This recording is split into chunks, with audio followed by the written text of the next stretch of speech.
Assalamualaikum warahmatullahi wabarakatuh. A'udzubillahi minasyaitonirrajim. Bismillahirrahmanirrahim. Rabbi shrah li sadri wa yassir li amri wahlul 'uqdatam min lisani yafqahu qawli.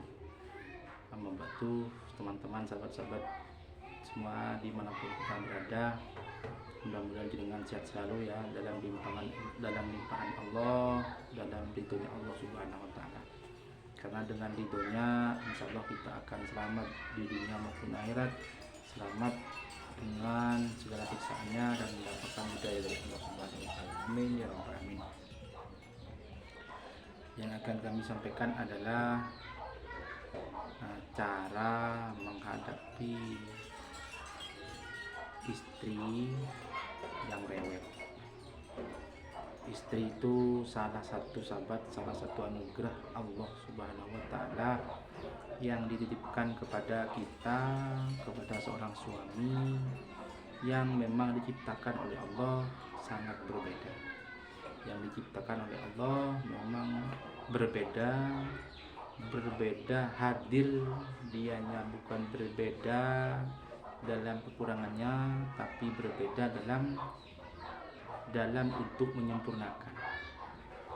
Ingat ya, jadi istri itu rewel, istri itu hadir dalam kehidupan rumah tangga, itu hadir dalam rangka bukan menghambat atau memberikan kekurangan kepada keluarga, tapi hadirnya seorang istri yaitulah untuk menyempurnakan sebuah keluarga yang dimiliki oleh laki-laki tidak sempurna dan akan disempurnakan oleh kehadirannya seorang perempuan, yaitu seorang istri yang memang diciptakan berbeda oleh Allah Subhanahu wa taala. Dari segi nafsunya berbeda, dari segi pola pikirnya berbeda, bahkan dalam segi kesenangannya pun berbeda. Makanya ketika hadir dalam rumah tangga, hadir sebagai seorang istri, maka seorang istri itu lebih rewel, bahkan 80% istri itu rewel daripada seorang suami. Suami itu satu suara, keluarnya dua suara, kadang jawabannya sampai 10 suara. Tapi istri rewel itu kadang, rewelnya istri itu kadang masih tidak lupa kepada tanggung jawabnya, masih tidak lupa kebiasaan positifnya.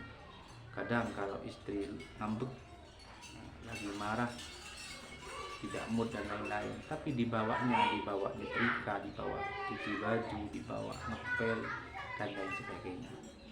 Nah, cara menghadapinya bagaimana? Salah satu kita menghadapinya kita sebagai seorang suami, hadapilah dengan dua cara, yaitu dengan cara sabar dan sholat. Kenapa kok begitu? Dengan cara yang sabar, itulah menghadapi yang paling ampuh.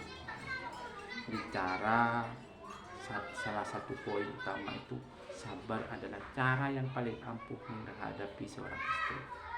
Kadang istri itu ketika ditanya kenapa kok marah-marah, kenapa kok rewel, tapi ketika kadang sudah rewel, sudah marah-marah kepada seorang suami, kadang-kadang enakan, baikan. Makanya tidak ada yang lain, cara menghadapinya itu dengan cara sabar. Dengan sabar dengan tingkatan yang tinggi, karena kalau sabar dengan tingkatan yang tinggi, maka dua-duanya akan didapatkan. Yang pertama, akan mendapatkan keluarga kita semakin menjadi keluarga yang harmonis, keluarga yang mawaddah warahmah. Yang nomor dua adalah sabar itu adalah yang paling disenangi oleh Allah Subhanahu wa taala. Sabar. Dulu ada cerita sahabat, itulah seorang Abu Bakar itu adalah Umar.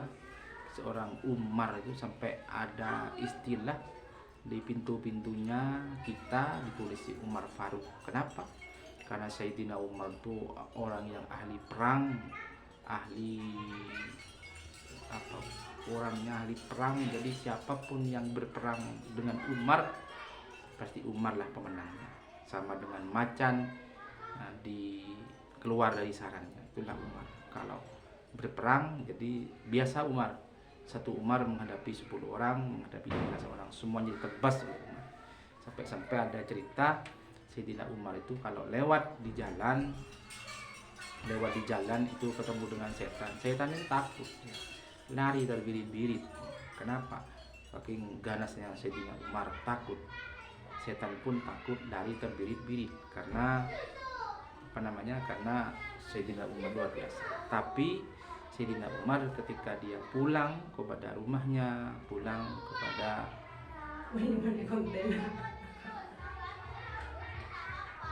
kepala,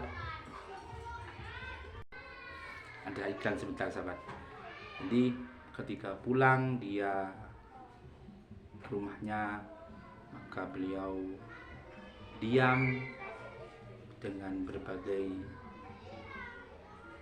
alasan, gitu, diam, lembut, bersuka menolong, berbagi dan menyayangi keluarganya. Walaupun di balik itu keganasan saya tidak di luar itu ganas, tapi ketika pulang dia istrinya ngomel-ngomel, dia marah, tetap dia dihadapi dengan cara yang sabar. Itulah Sayyidina Umar. Mudah-mudahan kita itu mampu meneladani, menjalani, ngopeni, ya.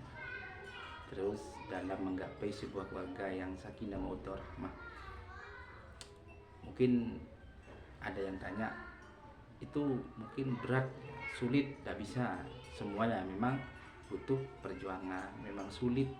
Karena di dunia ini tidak ada yang enak. Karena di dunia ini memang tempatnya enak dan tempatnya tidak enak, tempatnya sedih dan tempatnya susah, tempatnya sedih, tempatnya bahagia. Jadi ada senang, ada susah, ada bahagia, ada enak, ada tak enak. Beda nanti ketika alam akhirat. Kalau akhirat ya, kalau kita beruntung masuk surga maka enak terus. Kalau tidak beruntung maka masuk neraka terus. Ya begitulah kondisi kita, bedanya kita hidup di dunia maupun di akhirat. Makanya anugerah yang paling indah itu adalah kita masih mendapatkan hidayah dari Allah. Hidayah itu masih ingat, masih sadar, masih bisa, masih mampu untuk melakukan ibadah kepada Allah Subhanahu wa taala. Makanya mari yang cukup umur sudah siap untuk menikah, mari nikah saja sesuai dengan selera masing-masing, tapi jangan lupa agama, budi pekerti yang baik kita utamakan, dan keturunan yang baik. Nomor 3 baru kita menjadi kecantikan dan hartanya. Itulah cara-cara Rasulullah yang diberikan kepada kita supaya kita itu masih satu jalur untuk menggapai ridho Allah Subhanahu wa taala. Mudah-mudahan manfaat, mudah-mudahan barokah, diridhoi oleh Allah Subhanahu wa taala. Amin ya rabbal alamin. Amin ya Assalamualaikum warahmatullahi wabarakatuh.